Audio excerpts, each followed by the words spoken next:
Assalamualaikum warahmatullahi wabarakatuh.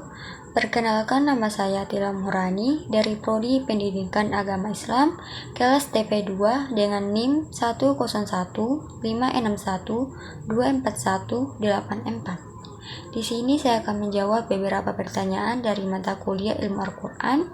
Langsung saja, pertanyaan pertama, sebutkan dan jelaskan hikmah diturunkannya Al-Quran secara berangsur-angsur.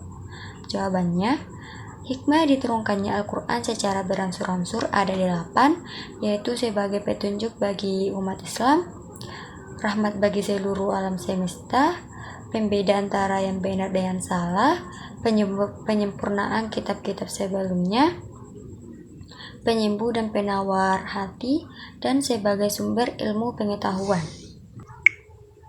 Al-Quran diturunkan secara berangsur-angsur agar umat Islam dapat mengamalkan dan memahami sesuai dengan konteks yang telah ditafsirkan oleh para ilmu tafsir, sekaligus menjaga hafalan dan keaslian isinya. Pertanyaan yang kedua, jelaskan sejarah Jum'ul Quran wa Kitabatuhu. Jawabannya, sejarah penulisan Al-Quran dimulai pada masa Nabi Muhammad SAW ketika wahyu diturunkan kepada beliau melalui malaikat Jibril. Wahyu ini dihafal dan dituliskan di berbagai tempat seperti daun, batu, kulit, dan tulang.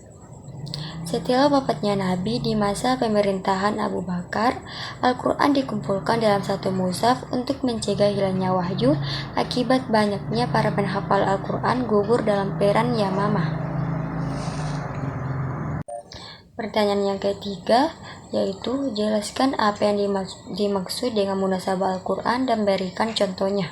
Jawabannya, munasabah Al-Quran adalah hubungan atau keterkaitan antara satu ayat dan ayat lainnya. Contoh munasabah Al-Quran adalah surah Al-Baqarah dan surah Al-Fatihah. Dalam surah Al-Fatihah kita berdoa meminta petunjuk jalan yang lurus, yaitu ihdinas siratal mustaqim.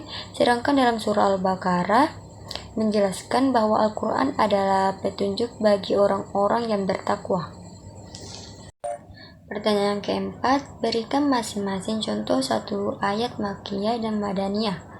Surah Makkiyah adalah surah yang turun dari Mekah sebelum Nabiullah Muhammad SAW hijrah ke Madinah. Contohnya ialah surah Al-Ikhlas ayat 1 yang mengatakan Qul huwallahu ahad, katakanlah bahwa Allah itu Maha Esa. Kenapa saya mengatakan surah Al-Ikhlas adalah surah Makkiyah? Karena surahnya membahas tentang keimanan manusia dan ayat-ayatnya pendek. Sedangkan surah Madaniyah adalah surah yang turun dari Madinah sebelum Nabi Muhammad SAW hijrah ke Mekah. Contohnya surah Al-Baqarah ayat 182 yang mengatakan, hai orang-orang yang beriman, diwajibkan atas orang-orang sebelum kamu agar bertakwa. Pertanyaan kelima atau pertanyaan terakhir, yaitu jelaskan apa maksud ayat Al-Muhkam dan ayat Al-Mutasyabiha dan berikan masing-masing contohnya. Jawabannya, Al-Muhkam adalah ayat-ayat Al-Quran yang memiliki makna tegas, jelas, dan tidak memerlukan lagi penafsiran lebih lanjut untuk dipahami. Contohnya ada dalam surah Al-Baqarah ayat 43 yang mengatakan, dirikanlah sholat, tunaikanlah zakat, dan rukulah bersama orang-orang yang ruku. Sedangkan Al-Mutasyabiha adalah ayat-ayat yang belum jelas dan masih membutuhkan penafsiran.